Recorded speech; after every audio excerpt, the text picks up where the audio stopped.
What's up, guys? Nito here, and welcome back. Today I want to talk about a pretty interesting interaction I discovered on the Redblade. So this is a new unique sword, one-handed sword. However, it has a two-handed sword crucible passive tree. So that means that you can roll nodes on here that can only be found on two-handers, and you can have two of them. So in this case, I am stacking the 100% more Frozen Legion and General's Cry cooldown recovery rate mod. So I actually have 200% more General's Cry cooldown recovery rate, and then I also have 60% increased damage for each time you've Warcried recently. And I have that on both weapons, so you can see that here and here. So basically, every time we Warcry, we get 120% increased damage just from that. You can also get an additional 15% from Admonisher on the tree. I don't have it yet. This is a incomplete character. It's don't like copy this build, just maybe copy the idea if you like it. So yeah, the idea is to just push General's Cry's cooldown as low as possible. And right now it's at 0.63.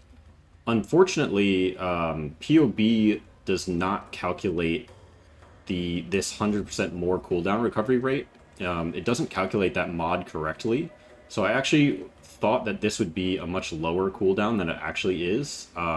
Note that this is fairly low investment in cooldown stuff right now. Like, I'm using garbage leveling gear here. I don't have any cooldown recovery on my gear. I don't have the helmet enchant for General's Cry cooldown, so there's another 30% you can get there. I'm only using... So I'm using a level 1, well, actually level 5, but you only need a level 1 General's Cry. But I'm doing 23 quality because General's Cry now gets cooldown recovery rate from quality. And then I also have a level 3 enhanced support. Obviously, you can get that higher level, so you can get quite a bit more cooldown recovery rate. And I think you could push this down into like, I don't know, 0.4 seconds, something like that. I was hoping to get it even lower, but yeah, basically the way it works is you don't even have to link General's Cry to anything. I'm just using... it's just linked to enhanced right now. It's not actually using an attack because the cooldown is so low that you're just going to override your warriors that get summoned anyways. So you can just hold it down on left click and you just start yelling constantly. And yeah, every time you yell, you're gaining additional damage.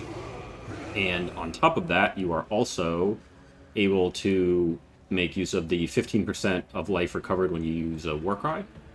So if you're Warcrying multiple times per second, that can be 30 to even more percent of your life every second, which is huge. You can also do the Warcry's debilitate enemies for 1 second in order to basically permanently debilitate enemies. That's also really, really big, because debilitate is, 20% less movement speed and 10% less damage from enemies, so pretty strong. And then I am also a chieftain, but I am using the Forbidden Flesh and Flame to get Warbringer from Berserker, and that's going to grant me rage every time I Warcry. And that lets us keep Berserk up basically full time, because, every time you Warcry, it's just going to pop you back up to full rage. And since we're constantly Warcrying, it's easy to maintain rage even while Berserking. So the cool thing is that this is generic damage. It's just straight up increased damage, so it works for anything. In my case, I'm playing a Righteous Fire build, but you can play literally any non-minion damage build with this, and it would work. So it's very generic, and you can apply it to a lot of different builds. And the idea was that, like, when I POB'd this out, I was hoping that, you could push the cooldown as low as, like, 0.3-ish, and you could basically Warcry 3 times a second. You would get something like 1,500% increased damage from these two weapons, which is just massive. But, yeah, like I said, the cooldown was not properly calculated in Path of Building, so I don't know exactly what calculation it's doing. I don't know why it didn't line up. I think maybe what's happening is it's adding the 100% more from both weapons together, so it's instead of 2 separate 100% more mods, it's like one 200% more recovery rate mod, which even that still didn't calculate. Like the cooldown didn't line up to what it was in game, so I'm not 100% sure why it's off slightly, but yeah, basically that's the idea for the build. You just get a ton of generic increased damage, and you just yell a whole lot. We are also able to use the Volaco Storm's Embrace node because that grants us endurance charges whenever you Warcry, and it's a nice way to get some extra damage because if you use what is it? Infernal Cry? Not Infernal Cry. Immortal Call, that's what it is. Immortal Call consumes your endurance charges, and if you've lost endurance charges in the past 8 seconds, you get 15% more damage there. And so I'm also doing some cast when stunned shenanigans on here. So we have the Blood Notch Jewel. I think a lot of people have discovered how ridiculously broken this thing is, but basically 60% of damage taken from stunning hits is recovered as life. And then you can combine that with Immutable Force, which gives you up to 1,000% increased stun and block recovery. So basically stuns, you barely even feel them, but you are constantly getting stunned as long as you have a low stun threshold. So in this case, we are using Valyrium, which is going to make our stun threshold based on energy shield instead of life. And as you can see, I have 0 energy shield, and that's because I'm using the agnostic. And normally that would be an issue with Petrified Blood, because like the agnostic would just constantly drain your mana. But I'm using Blood Magic because actually one of these has Blood Magic on it. Didn't really have a choice, kind of had to use Blood Magic, but I kind of wanted to try it anyways, so yeah, basically that works well with the agnostic because you don't have to worry about the constant 20% of your mana draining while you're on low life. And yeah, I mean, I'm basically just like able to, AFK in the middle of mobs, and they just kind of kill themselves from triggered stuff or from Righteous Fire. And then as you can see, my rage, as long as you're just yelling, it just keeps popping back up to full, as long as there's something nearby. And that lets you sustain Berserk for a long time. And you run around really fast and all that. And then, again, this is like very incomplete character. I'm only level 79 and I have garbage leveling gear on. But eventually what you'd want to do is you'd want to get a Warcry Cluster Jewel, which gives you Onslaught every time you Warcry, so you basically get permanent Onslaught. And then there's another one that gives you 5% chance to gain a charge, so any type of charge when you Warcry, so that pretty much gives you permanent Frenzy and power charges as well. And yeah, there's just like a lot of nice quality of life buffs you can give yourself from Warcrying constantly. And like I'm literally just like holding down left click because it's instant with Call to Arms, so it doesn't interrupt anything else. You just hold it down, and the life cost is completely negligible because it's only 19 life, but then every time you do it, you gain 15% of your life back instantly anyways, so yeah, it's pretty powerful, honestly. Even being not as strong as I had hoped, in terms of like how low you can push the cooldown, it's still quite good. And you can even push it further with something like Ashes of the Stars, because again, quality on General's Cry, just a regular quality, is giving you cooldown recovery rate.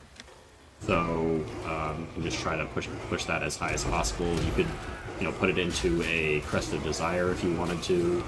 You can get cooldown on your belt, cooldown on your boots, cooldown from your helmet enchant. You could really push this a lot further than I have so far. So like, yeah, this is, you're able to like get the cooldown much lower. But anyways, that was the idea. It's pretty fun. You might have to turn your game volume down so you don't hear yourself constantly yelling, but other than that, it's a nice, cool, generic damage scaling build that you can pretty much do anything with.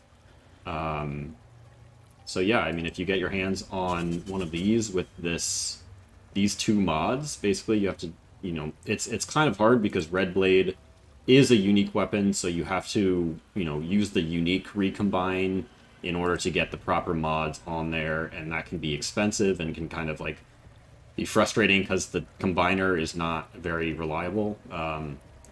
So yeah, it does take some luck to get these two mods on there, but it's pretty cool that you can basically stack multiple of the two-handed mods using this weapon.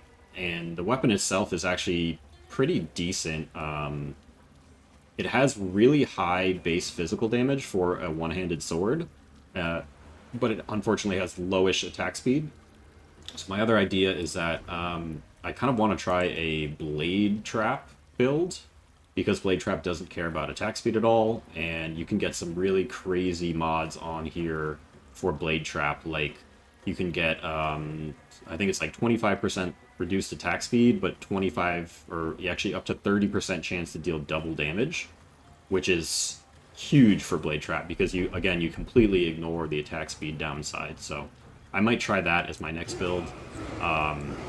There's even some trap-based mods that you can roll on here. So like there's trap throwing speed, and there's another one that I'm not too sure about, but I think it reduces trap spread. So you throw traps and they land closer together, which sounds like it could be really strong for single target for Blade Trap. And you also can get one that gives like 40% AoE, but 20% reduced AoE if you have killed recently. But since Blade Trap would be doing the killing, you would never get the reduced AoE, so you just get 40% AoE on each weapon.